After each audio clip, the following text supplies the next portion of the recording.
Hello traders, स्वागत है आप सभी का आपके अपने YouTube channel trade with Aditya पर। I hope you are doing great. जैसा कि आपने थंबनेल से देख लिया होगा, इस वीडियो में, जो कि बहुत लंबी नहीं रखेंगे, हम लोग शॉर्ट रखेंगे। इस वीडियो में हम लोग बात करेंगे रिलेटिव स्ट्रेंथ के बारे में। ठीक है, रिलेटिव स्ट्रेंथ क्या होता है पहले समझेंगे, बेसिक लेमैन कंसेप्ट समझेंगे इसका क्या होता है रिलेटिव स्ट्रेंथ। फिर इसको कैसे यूज़ कर सकते हैं, कैसे इससे स्टॉक फिल्टर आउट कर सकते हैं। ठीक है, और साथ में अगर कोई इंडिकेटर है हमारे पास जो कि ऑलरेडी है, तो कैसे उसको यूज़ कर सकते हैं उसको भी हम लोग देखेंगे। और साथ में पास्ट में कैसे इसका फ़ायदा हुआ है या कैसे इसके बेसिस पे हम लोग चार्ट्स देख सकते हैं, क्या रिजल्ट किया दिया है, जो रिलेटिवली स्ट्रॉन्ग स्टॉक्स हैं उसका क्या रिजल्ट हुआ है, वो भी पास्ट का डेटा भी हम लोग देखेंगे। ठीक है ना। तो इस वीडियो को स्टार्ट करते हैं, बट उससे पहले अगर आप मेरे चैनल पर नए हो तो प्लीज़ सब्सक्राइब माय चैनल और सब्सक्राइब बटन के पास जो बेल आइकन है उसको हिट कर दीजिए ताकि कोई भी अपडेट्स आपसे मिस ना हो। और दूसरी बात, काफ़ी फ्रिक्वेंटली वीडियोस नहीं आ रही हैं, कुछ लोगों का क्वेरी रहता है। एक्चुअली ये वीडियो भी एक क्वेरी, एक नहीं, एक्चुअली कुछ टाइम से ये क्वेरीज आ रही थी कि रिलेटिव स्ट्रेंथ कैसे चेक कर सकते हैं, कैसे उसके बेसिस पे स्टॉक्स फिल्टर आउट कर सकते हैं। तो उसी हिसाब से मैंने ये वीडियो बनाई। पर्पस हमेशा ये नहीं रहता कि अब सिर्फ व्यूज़ के लिए वीडियो बनाया जाए, क्योंकि टाइम भी कम रहता है और अपना ट्रेड्स वगैरह मैनेज करना होता है, बाकी चीज़ें भी हैं। बट पर्पस हमेशा ये रहता है कि आप लोगों के लिए कुछ ना कुछ लर्निंग की चीज़ रहे। अगर मैं वीडियो बनाता हूँ, अगर मैं अपना 1 घंटा 2 घंटा टाइम देता हूँ, जो कि वीडियो बनाने के बाद एडिट करके उसको फिर अपलोड करने में जो भी चीज़ करना होता है, अगर मैं वो टाइम देता हूँ, तो आपके लिए कुछ लर्निंग के लिए कुछ रहे, कुछ आप सीख सको। सिर्फ इसलिए नहीं कि मैंने कोई स्टॉक बता दिया, हाँ ब्रेकआउट स्टॉक हो गया, ये रिटेस्ट हो गया, और उसके लिए मैं वीडियो बना देता हूँ। ऐसा नहीं करता। इसके लिए मैं ट्विटर पे या टेलीग्राम पे शेयर करता रहता हूँ स्टॉक्स वगैरह, अगर कुछ फिल्टर आउट करता हूँ तो वीडियोस। मेरा पर्पस रिसेंट में यही रहा है, कुछ ना कुछ सीखने के लिए, कुछ इंपॉर्टेंट अगर दिखे तो बनाओ। ठीक है, तो उसी पर्पस से ये वीडियो है। चलो स्टार्ट करते हैं। फिलहाल इसको, ये सब चीज़ें हटा देते हैं। 1 सेकेंड। आपके सामने ये जो चार्ट खुला हुआ है, ये किस चीज़ का चार्ट है? निफ्टी 500, यानी एनएससी पे listed top 500 as per market capitalisation. जो टॉप 500 स्टॉक्स है उसका ये इंडेक्स है। अभी देख रहा होगा लाइफ टाइम हाई के पास खड़ा है। तो एक बीच में डिस्कशन भी हुआ था और कुछ रिपोर्ट्स वगैरह भी आए थे कि अगर आपका स्टॉक, अगर आपका पोर्टफोलियो, मतलब आपने बहुत मेहनत करके 4 5 स्टॉक 10 स्टॉक 20 स्टॉक का पोर्टफोलियो बनाया, जो भी बनाया, उसका रिटर्न एक साल में कितना था। ठीक है, और इंडेक्स का जो बेसिक इंडेक्स है, ठीक है, निफ्टी 500 का, मान लो इसी की बात करें, तो इसका कितना रिटर्न था। अगर आपका रिटर्न एक इंडेक्स से कम है, दैट मीन्स आपका पोर्टफोलियो अंडर परफॉर्म कर रहा है, खराब है ये नहीं है। एज कम्पेयर, ये बात हो रही है रिलेटिव स्ट्रेंथ की। मैं डेफिनेशन की तरफ बढ़ूंगा, बट समझो होता क्या है रिलेटिव स्ट्रेंथ। बात हो रही है कंपैरिजन की। तो यहाँ पे रिलेटिव स्ट्रेंथ वो एब्सोल्यूट स्ट्रेंथ नहीं है, रिलेटिव स्ट्रेंथ है। उसी तरह से अगर पोर्टफोलियो आपका, अगर हम लोग इंडेक्स को निफ्टी 500 लें, इसका एक साल का रिटर्न रफली आता है 40% के आसपास। मैं दिखाऊंगा सब कुछ, बट सुनो अभी क्या बोल रहा हूँ। तो अगर आपके पोर्टफोलियो का एक साल का रिटर्न अगर 40% नहीं है, तो उस गिवन टाइम में, उस गिवन टाइम पीरियड में उसने अंडर परफॉर्म किया इस इंडेक्स को। यानी आपने जो इतना मेहनत किया, दिन रात स्टडी करके स्टॉक्स फाइंड आउट किए, उसमें एंट्री की, सब कुछ किया, मैनेज किया, रिस्क मैनेजमेंट सब कुछ किया, ठीक है, पोजीशन साइजिंग, चुपचाप अगर आप वो पैसे इंडेक्स में डाल दिए होते तो आपका ज़्यादा पैसा बनता। यानी आपका मेहनत भी कम लगता, पैसे भी ज़्यादा बनते हैं। बस इसी चीज़ को सिग्निफाई करता है रिलेटिव स्ट्रेंथ। अब इसको डेफिनेशन एक बार देख लेते हैं। ठीक है, एक साल के पीरियड में, क्या मैंने कहा, एक साल के पीरियड में, अगर ये देखो, पहले डेफिनेशन देख लो। Relative strength of a stock क्या होता है? स्ट्रेंथ और performance of a stock as compare to its benchmark index और एनी स्टॉक। मान लो मेरे पास एसबीआई है, आपको परफॉर्मेंस चेक करना है एचडीएफसी बैंक का। एसबीआई के परफॉर्मेंस के कंपैरिजन में एसबीआई एचडीएफसी का क्या परफॉर्मेंस रहा, क्या उसने आउट परफॉर्म किया या अंडर परफॉर्म किया, ये चेक करना सिंपल है। रिलेटिव है, रिलेटिव की बात हो रही है, यानी कंपेरेटिव की बात हो रही है बस। अब एक साल में, एक साल का चार्ट यहाँ देख रहे हो, ये नीचे में 1 डे 5 डे 1 मंथ, तो ये 1 ईयर, ये टाइम पीरियड दिखा रहा है। तो 1 year in 1 day intervals, daily chart पे 1 ईयर दिखा रहा है। ठीक है ना, ये डेफिनेशन समझ गए आप। अब इसको हम लोग रिमूव करते हैं ड्राइंग को, और देखो यहाँ पे परफॉर्मेंस कैसा रहा है इसका। रफली एक साल का पीरियड खुल रहा है आपको, ये रफली 37-38% के आसपास का परफॉर्मेंस रहा है। ठीक है ना, एक साल में। यानी अगर आपके पोर्टफोलियो ने इससे बेटर परफॉर्म किया देन आपने इंडेक्स को बीट किया है, निफ्टी 500 को, एक साल में। पूरे लाइफ टाइम की बात नहीं कर रहा हूँ, किसी पीरियड में हो सकता है आपका अच्छा भी रहा हो, किसी पीरियड में कम भी रहा हो। मैं बात कर रहा हूँ एक साल के पीरियड में। 6 महीना भी ले सकते हो, एक साल भी ले सकते हो, 5 साल भी ले सकते हो, आपकी इच्छा। तो इस तरह से हम लोग चेक करते हैं रिलेटिव स्ट्रेंथ। सिमिलरली एक स्टॉक का भी रिलेटिव स्ट्रेंथ इसी तरह से, जैसे मैंने डेफिनेशन में बताया, मान लो कोई स्टॉक है XYZ, वो एक साल में क्या कर रहा है, एक साल में क्या उसने इंडेक्स को परफॉर्म किया या अंडर परफॉर्म किया। ऐसे बहुत सारे स्टॉक्स हैं, अगर ये 40% है इंडेक्स, तो उसने स्टॉक्स ने 100% का भी परफॉर्मेंस दिया है, और कुछ स्टॉक्स ऐसे हैं 10% भी नहीं चले बल्कि नेगेटिव में है। तो अब यहाँ पर रिलेटिव स्ट्रेंथ का इंपॉर्टेंस क्यों आता है, इसको ऐसे समझो। आपके यहाँ, आपके क्लास में मान लो एक टॉपर है, ठीक है, और एक लास्ट आने वाला बंदा है। ये क्या है, ये बंदा पिछले 7 साल से 1 से 7 तक, ठीक है, टॉप कर रहा है, और ये बंदा 1 से 7 तक ये लास्ट कर रहा है। जो समझो इसको ऐसे कि ये कंटिन्यूसली हाई पे हाई बना रहा है, और ये कंटिन्यूसली लो पे लो बना रहा है, या फिर ऊपर ही नहीं बढ़ रहा है, लास्ट पे अपने पोजीशन पे ऊपर ही नहीं बढ़ रहा। तो अब अगर आपको बेट करना पड़े लास्ट नेक्स्ट क्लास के लिए, यानी 8th क्लास के लिए, तो आप किस पे बेट करोगे? आप कॉमन सेंस लगाओ। जो कंटिन्यूसली टॉप कर रहा है उससे बेट करोगे, या फिर जुआ खेलोगे कि नहीं हर बार तो फेल कर रहा था, इस बार लगता है टॉप कर जाएगा, किस पे बेट लगाओगे? बस यही चीज को सिग्निफाई करता है रिलेटिव स्ट्रेंथ, यानी इसके कंपैरिजन में ये अच्छा परफॉर्म बैक टू बैक कर रहा है, तो चांसेस आर वेरी हाई कि आगे भी अच्छा परफॉर्म करे। कितना करे जल्दी नहीं, लेकिन एटलीस्ट टॉप को नहीं, नंबर 1 ना आ सके, नंबर 2 रहे, नंबर 3 रहे, लास्ट तो नहीं रहेगा। यही परफॉर्मेंस होता है ना। आप म्यूचुअल फंड ले लो, म्यूचुअल फंड में भी बात होती है ना। ऐसे स्मॉल कैप फंड लोगे, जैसे यहाँ पर ये निफ्टी 500 है, अब यहाँ पर मैं आपके सामने स्मॉल कैप की बात करता हूँ। स्मॉल कैप फंड में बहुत लोग इन्वेस्ट करते हो, ठीक है। इसका भी एक साल का उठा लेते हैं। एक साल में इसने कितना दिया है? 65.78, 65 पकड़ लो।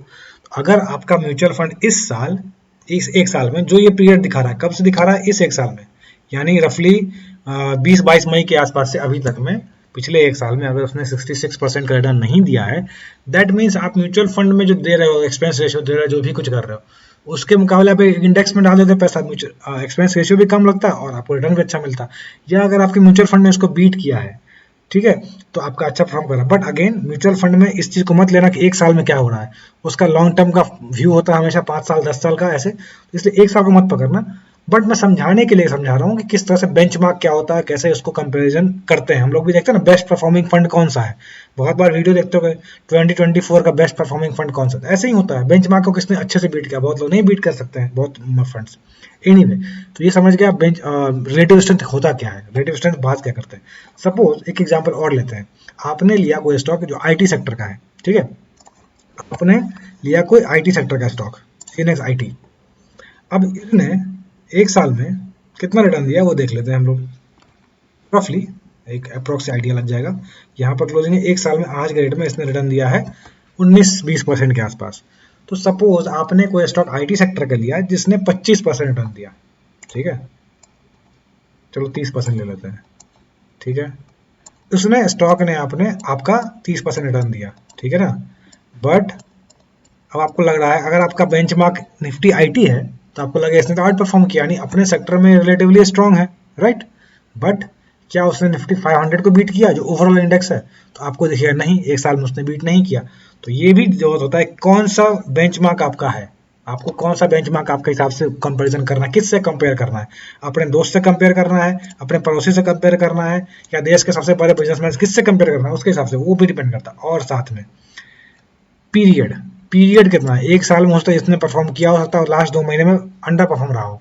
देखो यहाँ पे ये कंटिन्यूसली ऊपर चल रहा है एक साल में, बट लास्ट फरवरी से लेकर अभी तक में इसने डाउन गया है, बट निफ्टी तो ऊपर खड़ा है। तो निफ्टी को यहाँ इस 3 महीने में इसने अंडर परफॉर्म किया है। हो सकता है ऐसे किसी सेक्टर में ऊपर अच्छा रहा हो। तो टाइम पीरियड, यानी क्या क्या चीज इंपॉर्टेंट है,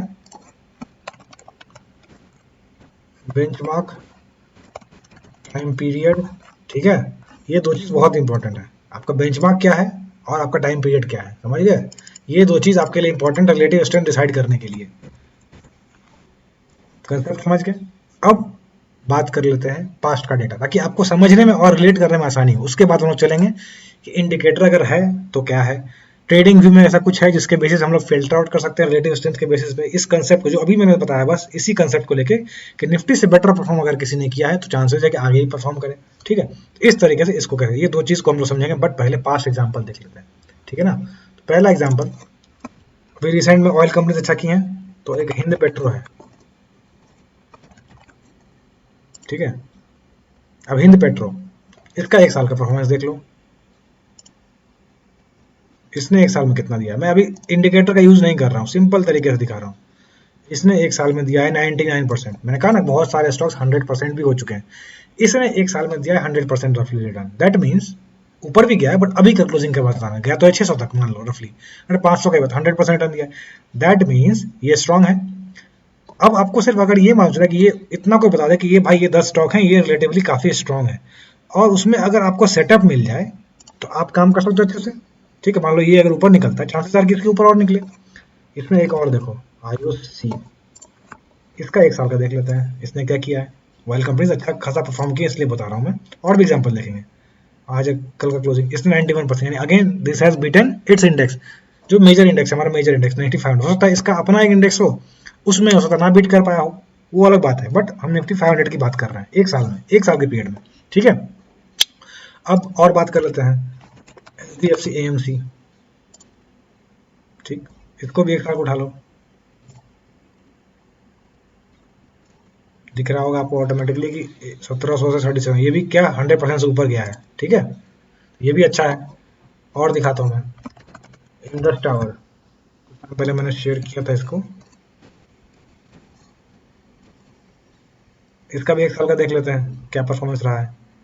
अगर 1 साल का परफॉर्मेंस देखते हैं यहाँ से, ये चार्ट्स वगैरह है जो मैंने शेयर कर रखा था, तो इसने भी 142% का रिटर्न दिया 1 साल में। तो इस तरह से आप स्ट्रॉन्ग स्टॉक्स को फिल्टर आउट कर सकते हैं। कैसे करेंगे वो दिखाता हूँ, बट स्ट्रॉन्ग स्टॉक्स का देख रहे हो आप, इस तरह के स्टॉक्स मिलेंगे आपको, बहुत सारे मिलेंगे। हमेशा कुछ ना कुछ स्टॉक्स होते हैं जो अंडर परफॉर्म करते हैं, कुछ आउट परफॉर्म करते हैं। ठीक है ना, चलो ये समझ गए किस तरह से ये होता है। अब सबसे पहले चलते हैं कि हमारे पास कोई इंडिकेटर है कि नहीं है।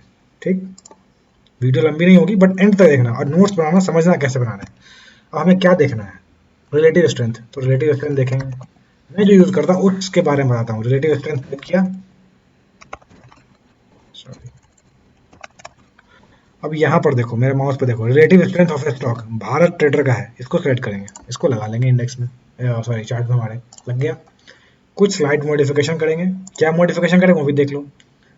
कौन सा बेंच मार्क रखना है, कंपेरेटिव सिंबल, मैं इसको CNX 500 करूँगा, तो मेरा पसंदीदा यही है सी एन एक्स 500। इसमें मिड कैप भी आते हैं, स्मॉल कैप भी आते हैं, सब आते हैं। ठीक, निफ्टी 50 में सिर्फ लार्ज कैप आते हैं। पीरियड, पीरियड समझो कितने कैंडल्स।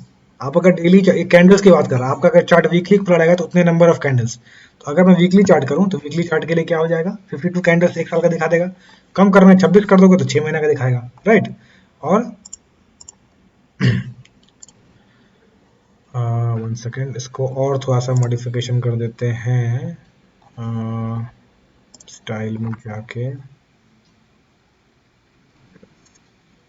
और ये जीरो लाइन है, इसको मैं वाइट कर देता हूँ समझने के लिए।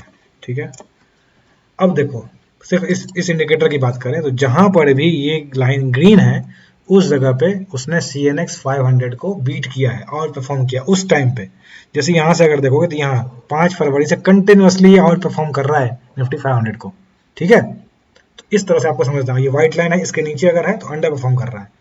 बहुत बार ऐसा होगा नीचे टच करेगा फिर ऊपर निकल जाएगा, फिर नीचे टच करेगा फिर ऊपर निकल जाएगा। तो सिर्फ इसके बेसिस पे ट्रेड नहीं कर रहा है, मैं फिर से समझा दूं, इस इंडिकेटर के बेसिस पे सिर्फ और सिर्फ ट्रेड नहीं कर रहा है। आपको प्राइस को या जो भी आपका स्ट्रेटजी उसमें इसको इंक्लूड करके देखना है कि क्या आपको इंडिकेटर बेनिफिट करता है तो बड़ी अच्छी बात है, नहीं करता है तो अवॉइड कर सकते हो आप। ठीक है ना, बस समझो इस बात को, कंसेप्ट समझना जरूरी है। अब यहाँ पर वीकली मैंने लगाया है, अब वीकली ये 52 किया ना, 52 के लिए 1 साल के लिए समझने के लिए है। अब यहाँ पर ध्यान दो, इस जगह पे 12 फरवरी के आसपास ये ग्रीन होना शुरू हुआ है, और 12 फरवरी के बाद नेक्स्ट वीक ये ब्रेकआउट दिया है, मैंने शेयर भी किया था, गैप अप के साथ किया था। उसके बाद देखो कंटिन्यूसली 229 से 360 तक गया है, और परफॉर्म किया अच्छा खासा। हाँ, अब देखो यहाँ पे जब से इसने किया 54% 55% का रिजल्ट दिया है। अब देखो, अभी जो चार्ट मैंने दिखाया उसी चीज को फिर से देखो, HDFC AMC, इसी चीज को फिर से देखते चलो। ड्राइंग्स वगैरह हाइड कर देता हूँ मैं, देखो यहाँ पे ये ब्रेकआउट था, यहाँ देखो फिर से ये ब्रेकआउट था, ये लोग जो मैंने एरो मार रखा है वहां पर ये ग्रीन हुआ है रफली, और ठीक है उसके बाद देखो कंटिन्यूसली अच्छा परफॉर्म करते गया है। जोमेटो की बात कर लेते हैं जो मैंने शेयर किया,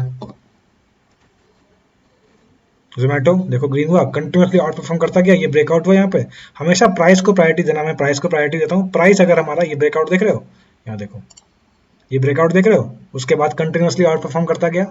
ठीक है, और देखो पेट्रो दिखाया मैंने, अब देखो इन पेट्रो यहाँ पर देखो इस जगह पे ये बेस ब्रेकआउट है, दिख रहा है हेड एंड शोल्डर जैसा, यहाँ ब्रेकआउट है, उससे पहले ही ग्रीन हो गया, बट मैंने क्या कहा हमें काम करना है प्राइस के बेसिस पे, मैं काम करता हूँ प्राइस के बेसिस पे। इस कैंडल पे ब्रेकआउट हुआ, यहाँ पे एंट्री ली, कंटिन्यूसली 300 600 550 600 गया, ऑलमोस्ट 100% का गेन, ठीक है स्ट्रॉन्ग स्टॉक्स का। और देखो इंडियन आईओसी का बात किया था मैंने, बहुत सारे स्टॉक ऐसे मिलेंगे आपको, भारतीय एयरटेल है, देखो यहाँ पे इस जगह पे प्रॉपरली ग्रीन हुआ, और यहाँ पर देखो ये इंडियन ऑयल कॉर्पोरेशन यहाँ पर ब्रेकआउट दे रहा है, देखो दिखाता हूँ,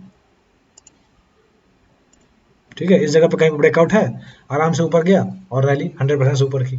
अब देखो मैंने अभी क्या नाम लिया था, भारतीय एयरटेल, देखो वीकली चार्ट, ये बैक टू बैक यहाँ से 2021 के सितंबर से कंटिन्यूअसली बीट करता आ रहा है निफ्टी 500 को, दिख रहा है, थोड़ी देर के लिए आता भी बट अल्टीमेटली ऊपर निकल जाता है, कंटिन्यूअसली बीट करता आ रहा है।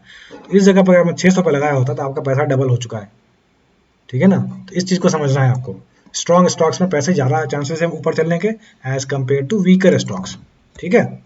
चलो ये समझ गए, चार्ट समझ के रिलेट कर लिया। अब बात करते हैं क्या हम लोग, ये इंडिकेटर है, इंडिकेटर में क्या करना होगा ना आपको, आपको ऑटोमेटिकली तो नहीं आ रहा, आपको मैनुअली चेक करना होगा कौन कौन से स्टॉक्स ऊपर है, इसमें ग्रीन बन रहा हो रहा है यानी वो रिलेटिवली स्ट्रॉन्ग है। 1 साल के पीरियड है, पीरियड आपको अपने हिसाब से सेट करना है। मान लो आपको सीएनएक्स आईटी चेक करना है, तो यहाँ पर जाके इनपुट्स में यहाँ पे सीएनएक्स आईटी कर देना और आईटी का स्टॉक्स देख लेना। मान लो मैं चेक करके दिखाता हूँ, फिर हम लोग चलेंगे ट्रेडिंग व्यू के स्पेशल फीचर पे, हो गया। अब यहाँ पे टीसीएस की बात कर लेते हैं, टीसीएस ने क्या किया है भाई, देखो इस जगह पे ये आउट परफॉर्म कर रहा था, क्यों, अब आपको लगेगा कि तो ऊपर चल ही नहीं रहा, बट फिर भी आउट परफॉर्म कैसे, क्योंकि इस टाइम में इंडेक्स गिर रहा था और ये खड़ा था, तो ऑब्वियस बात है ना, अगर कहीं नेगेटिव रिटर्न है, आपका रिटर्न जीरो है, तो you are better performing, right. अब यहाँ पर ये ऊपर निकलने की कोशिश कर रहा है बट सस्टेन नहीं कर पा रहा है, तो यहाँ पर देखो वापस से ट्राई कर रहा है, ऊपर चलेगा तो अल्टीमेटली में प्राइस को फॉलो करना है, ठीक है ना। इसी में एक है परसिस्टेंट, ने कब आउट परफॉर्म करना शुरू किया अपने इंडेक्स को यहाँ से, उसके बाद कंटिन्यूसली 400 से ये 4000 तक चला गया, अभी भी आउट परफॉर्मेंस में ही है, ठीक है, 1 साल के पीरियड की बात करें अगर तो, ठीक। तो इस तरह से काम कर सकते हैं। अब बात करते हैं ट्रेडिंग व्यू पे क्या कोई फीचर है, तो है, कैसे है देखो, आप टाइप करोगे ब्राउजर में in.tradingview.com/screener, तो ये आपके सामने खुल जाएगा। यहाँ पर आपको दिख रहा होगा कितने सिंबल्स हैं, 6500 से ऊपर, राइट। तो इतने सारे सिंबल्स में हमें तो सर्च करना पॉसिबल नहीं है, तो सबसे पहले कुछ चीजें लगाएंगे। क्या लगाएंगे, पहले यहाँ पर ये एनएससी और बीएससी दोनों चीज, यहाँ पर ध्यान दो, यहाँ पर रिलायंस 2 बार है, टीसीएस 2 बार है, यानी क्या है ना, यहाँ पर एनएससी और बीएससी दोनों है, और बीएससी में ज्यादा स्टॉक्स में से भी, एक्सचेंज डाल देंगे यहाँ पर पैरामीटर में, और एक्सचेंज में जाकर सेलेक्ट कर लेंगे एनएससी, ऑटोमेटिकली 6500 से स्टॉक्स हमारे घट के हो गए 2348, राइट। अब देखो और क्या कर सकते हैं, हमने क्या किया, परफॉर्मेंस के बेसिस पे ना, वही जो डिफरेंस समझाया था, तो हमें चेक करना है 1 साल के पीरियड में, 1 साल के ईयर टिल डेट के बदले 1 ईयर कर देंगे, 6 मंथ भी कर सकते हो, 1 मंथ भी कर सकते हो, एबव कितना 40%, 38% था ना निफ्टी 500 का रिटर्न, देखो मैं यहाँ दिखाता हूँ फिर से, CNX 500, हमें इसको आउट परफॉर्म करना है, तो 1 साल का ले लेंगे, यहाँ पे 1 साल का डेली चार्ट खुल जाएगा। 1 साल में कितना 37% था, तो 38% के बदले में 40% रख लिया, ठीक है। अब कितने स्टॉक हो गए, 2348 से सीधे आधे हो गए 1157, है ना, देखो यानी सिर्फ इतने ही स्टॉक्स हैं जो कि निफ्टी 500 को आउट परफॉर्म किया लास्ट 1 ईयर में। अब इतने स्टॉक्स को देखना भी पॉसिबल नहीं है, इसको चाहो तो 40% के बदले 50%, 100% जो चाहो वो कर सकते हो, ठीक है ना। मान लो इसको मैं 50% कर देता हूँ, जस्ट समझने के लिए, कोई ऐसी बड़ी बात नहीं है, 50% कर दिया, तो और स्टॉक्स कम हो जाएंगे, देखो यहाँ पे 1035 ही हो गए, और करीब 80 स्टॉक्स कम हो गए। अब इतना भी देखना पॉसिबल नहीं, तो अब इसको क्या करेंगे, हमें बहुत छोटे स्टॉक्स को नहीं देखना है, एक पर्टिकुलर मार्केट कैप के ऊपर ही देखना है। जैसे 1 बिलियन होता है, 1 billion is equal to 100 crore, तो 10 billion is equal to 1000 crore, ठीक है ना। तो 1000 करोड़ से ऊपर एक कंपनी आप चाहो तो उससे बड़ी कंपनी देख सकते हो, 200 बिलियन कितना हो जाएगा आप सोचो, अगर 2 billion is 200 crore, 20 billion is 2000 crore, तो 200 बिलियन इज 20,000 करोड़। तो 20,000 करोड़ से ऊपर का चेक कर सकते हो आप। तो ये 20,000 करोड़ से ऊपर का क्या हो जाएगा, ये लार्ज कैप हो जाएगा, जो एनएससी का डेफिनेशन है उसके हिसाब से। अगर स्मॉल कैप वगैरह माइक्रो कैप वगैरह सब चेक कर रहे हैं तो 10 बिलियन करते हैं। तो 10 बिलियन जैसे ही कर देंगे मार्केट कैप एंड अबव, तो ऑटोमेटिकली कितने हो गए, 622। अब 622 स्टॉक्स ही हैं सिर्फ जिसमें आपको चेक करना है, राइट। अब इसमें और भी कर सकते हैं, इसको और कम कैसे कर सकते हैं, मैं क्या करता हूँ, मेरे लिए price should be always greater than, अगर स्ट्रॉन्ग स्टॉक्स चेक करना है तो अबव 50 ईएमए, ठीक है ना। 50 ईएमए के अगर नीचे है तो मैं होल्ड नहीं करता, बहुत लोगों का हो सकता है कि नीचे वाला क्रिएट करना हो, तो इसके हिसाब से आप सेटअप कर सकते हो। मान लो इसमें मैं सिर्फ और सिर्फ इतना कर देता हूँ, अबव और इक्वल ईएमए, ईएमए क्या, 200, 200 के नीचे तो जनरली मैं अवॉइड ही करता हूँ, किसी को भी नहीं सजेस्ट करता। तो वहाँ 592 हो गए।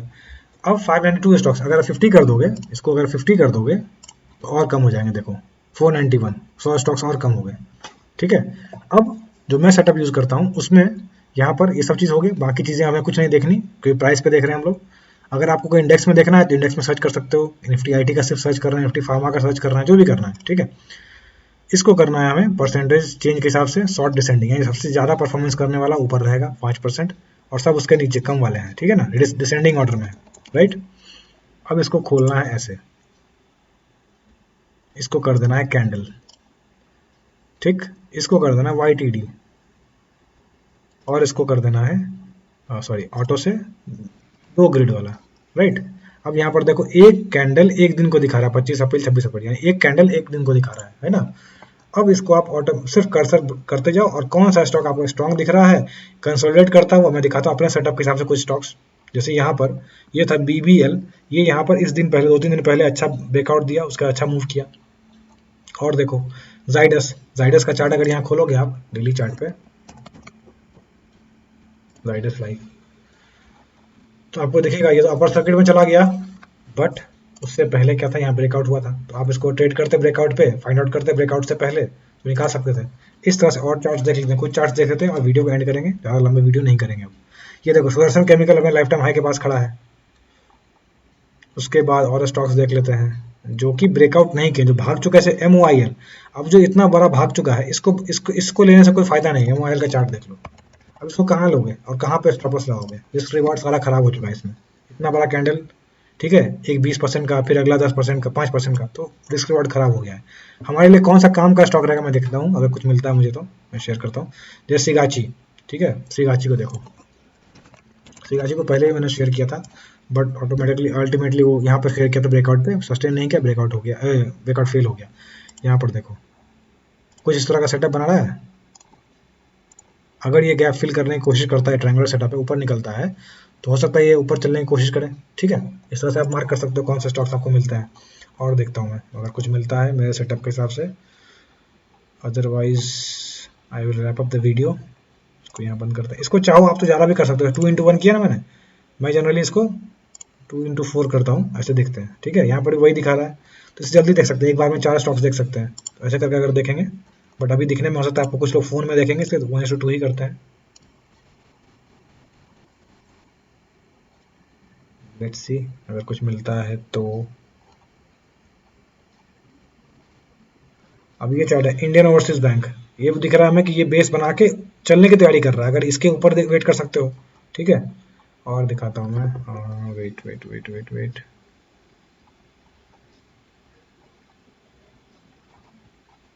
अच्छा टाइटनेस वाला सेटअप अगर दिखता है तो मैं शेयर करता हूँ। ई मुद्रा को देखो, ई मुद्रा पहले भी शेयर कर रखा तो उसका अच्छा भागा भी है, मैं चेक कर रहा था बट दोबारा एंट्री नहीं कर पाया। यहाँ पर देखो अगर सिंपल हॉरिजॉन्टल लाइन का सेटअप रखोगे तो देखो ये रफली इस लाइफ टाइम हाई के पास बेस बना रहा है, अगर बेस बना के कुछ टाइम और बिता के फिर ब्रेकआउट देता है तो अच्छा एंट्री पॉइंट मिल सकता है हमें, हम लोग वेट कर सकते हैं, वॉच लिस्ट में ऐड कर सकते हैं, ठीक है। और दिखाता हूँ मैं,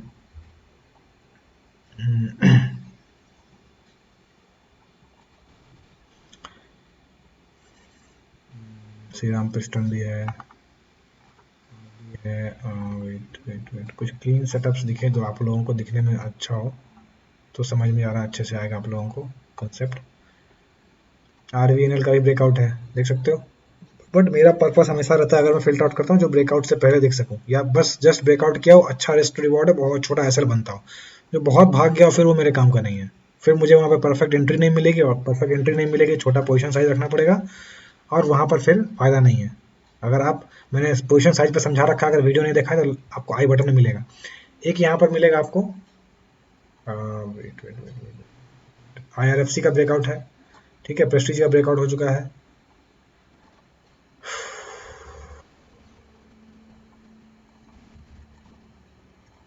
ये सारे के सारे स्टॉक्स स्ट्रांग हैं, बट हो सकता है कुछ में सेटअप मिले, कुछ भाग चुका हो तो आपको काम करना लगे, ठीक है ना। उसके अकॉर्डिंग हमें, मैं अपने सेटअप के हिसाब से ढूंढ रहा हूँ, अपने सेटअप के हिसाब से ढूंढ सकते हो, जरूरी नहीं है कि जो मैं ढूंढ रहा हूँ वही के वही आपको फॉलो करना है, ठीक है ना।